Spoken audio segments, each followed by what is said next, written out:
Hi అండి, అందరికీ నమస్కారం. మీ అందరూ బాగుండాలని మనస్ఫూర్తిగా కోరుకుంటున్నానండి. Welcome to DCP creator channel. మంచి వీడియోతో మీ ముందుకు వచ్చానండి. అదేనండి, మాఘమాసం వచ్చేస్తుంది కదండి. ఈ మాఘమాసం అంటేనే లక్ష్మీ అమ్మవారికి చాలా ఇష్టం. ఎందుకంటే మాఘ పౌర్ణమి అంటే చాలా విశేషం అండి. మాఘ పౌర్ణమి రోజు మనకి అందులో శుక్రవారం కలిసి వచ్చింది. ఆ రోజుతో పాటు అమ్మవారికి పూజలు చేసుకోవడం వల్ల మనకి మంచి ఫలితాలు కలుగుతాయి, మంచి ఐశ్వర్యదాయం కూడా కలుగుతుంది. అందుకని శుక్రవారంతో వచ్చే ఈ మాఘ పౌర్ణమి చేయడం వల్ల మనకి కలిగే ఫలితాలు చాలా గొప్పగానే ఉంటాయండి. ఇవి పాటించాలంటే ఈ పూజా విధానం, చేసుకునే విధానం ఇవన్నీ మీరు లాస్ట్ వరకు చూస్తే మొత్తం తెలుస్తుందండి. అమ్మవారికి ఇలా ఈశాన్యంగా నేను తీసుకున్నానండి. పూజా రూమ్లో చేసుకోకపోయినా మనం వేరుగా పీట వేసినా అమ్మవారికి ఇలా పూజించుకుంటారు, చాలా మంచిదండి. వేసి అమ్మవారికి ఇలా తెల్లటి మాలలు ధరించానండి. తెల్లటి మాలలు ధరించడం వల్ల చాలా మంచిదండి. ఎందుకంటే ఆ పౌర్ణమి రోజు తెల్లటి వస్తువులతో పూజించడం వల్ల, తెల్లటి పాలన్నం నైవేద్యాలు ఇలాంటివి మనం పెట్టడం వల్ల చాలా మంచిదండి. అలా నేను అమ్మవారి ఫోటోకి ఇలా విరజాజి పువ్వుల్ని మాలలు వేశాను. ఇలా గణపతి స్వామిని వచ్చి పక్కగా ఎడం పక్కగా పెట్టానండి అయ్యవారిని. అంటే మనకి ఎడం పక్కగా, అటువైపు కుడి పక్కగా అన్నట్టు అయ్యవారిని పెట్టాను. నేను చామంతులవి ఇలా అమ్మవారికి, గణపతికి, ఆ లక్ష్మీనారాయణకి కూడా అలంకరించానండి. విగ్రహాలు ఉంటే ఆ రోజు మనం అభిషేకించి ఇలా విగ్రహాలు కూడా ధరించి అక్కడ పెట్టడం చాలా మంచిదండి. ఇలా కాస్త పచ్చకర్పూరం, జబాదు, అత్తరి అన్నీ కూడా వేసుకుంటే మంచిదండి. ఎందుకంటే లక్ష్మీ అమ్మవారికి సువాసనలు అంటే చాలా ఇష్టమైనవి కనుక అవి ఎక్కడుంటే అక్కడ అమ్మవారు శిష్ట వేసుకొని కూర్చుంటారండి. అందుకని మనం ఇలా మంచి మంచి సువాసన గల వస్తువులతో పూజించి అవి కూడా వేసి మనం పూజించడం చాలా మంచిదండి. మనం ఏ పూజ చేసినా ముందుగా గణపతి పూజ అనేది చాలా విశేషమండి. ఈ గణపతి పూజ చేయడం వల్ల ఏ పనులైనా సంపూర్ణంగా జరుగుతాయి. అందుకే గణపతికి పూజ చేసి దీపాన్ని వెలిగించి కాస్త అక్షింతలు కూడా సమర్పించానండి. నేను బెల్లాన్ని నివేదిస్తున్నానండి. బెల్లం చాలా గణపతికి ఇష్టమైన పదార్థం కనుక నేను బెల్లాన్ని నివేదించాను. ఇదిగోటండి, గణపతికి బెల్లాన్ని నివేదించాను. కాస్త ధూపాన్ని కూడా ఇస్తున్నాను. ధూపం ఇచ్చిన తర్వాత నేను అమ్మవారికి ఇలా 5 దీపాలు పెట్టానండి. ఇప్పుడు విశేషమైన దీపాన్ని మీకు చూపిస్తున్నానండి. నేను వేసాను కదండి, అవి పాలు.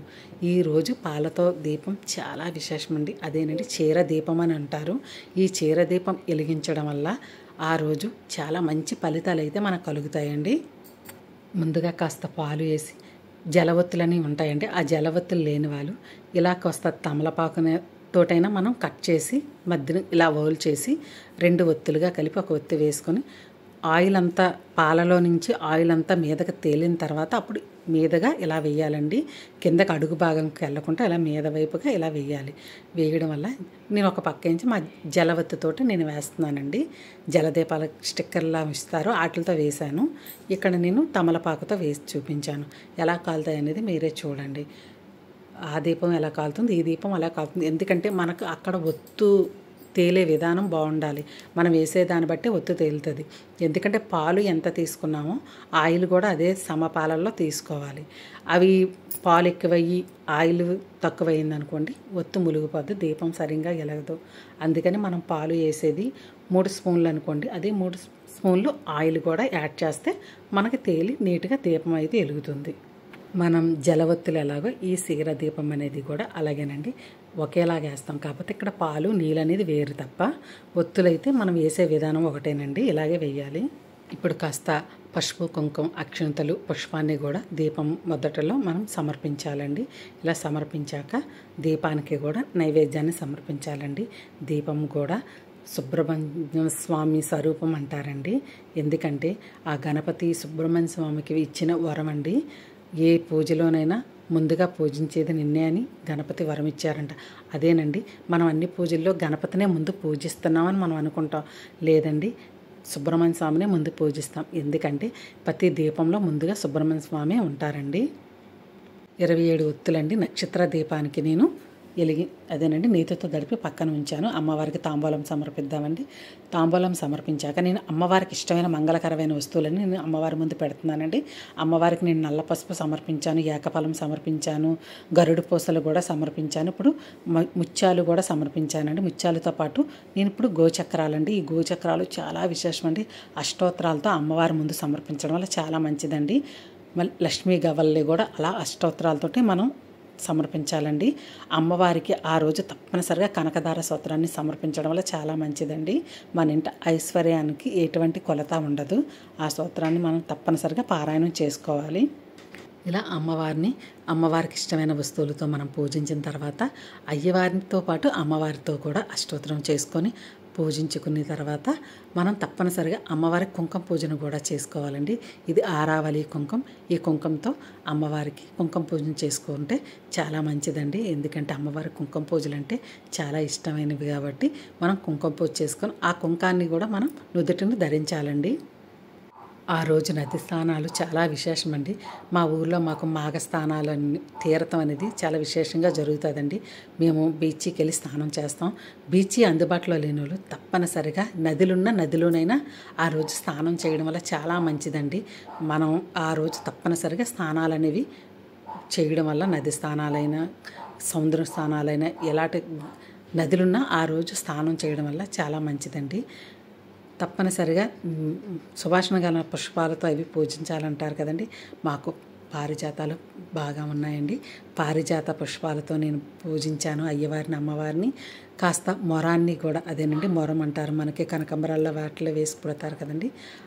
అది కూడా మాకు బాగా విరబూసిందండి. అది కూడా వేసి అమ్మవారిని అయ్యవారిని అర్చించుకున్నానండి. ఇప్పుడు తెల్లటి నైవేద్యాలు ఆ రోజు మనం నివేదించడం వల్ల చాలా మంచిదని చెప్పాను కదండి.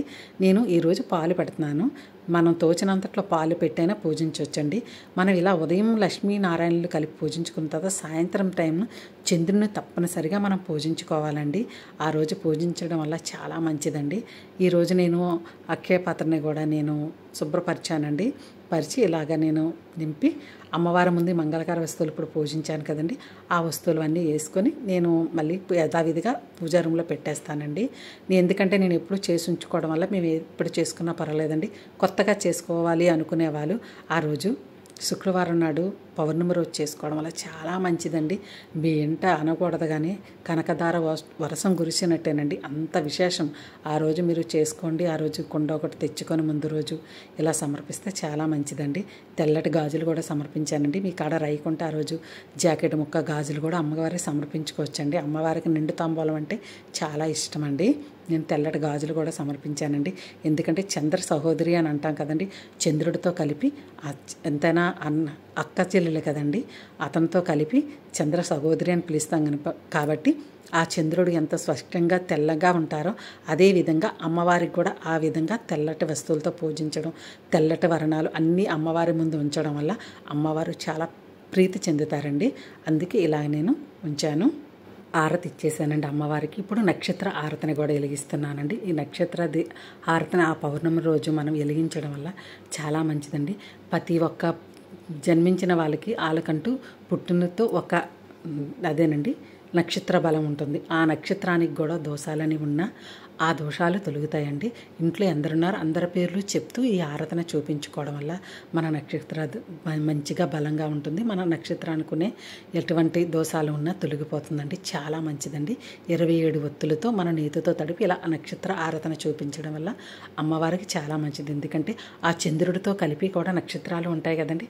ఆ నక్షత్ర దీపం ఆ సాయంత్రం టైంలో వెలిగించడం వల్ల చాలా మంచిదండి. మన నక్షత్రంలో ఎలాంటి చెడు దోషాలున్నా పోతాయి.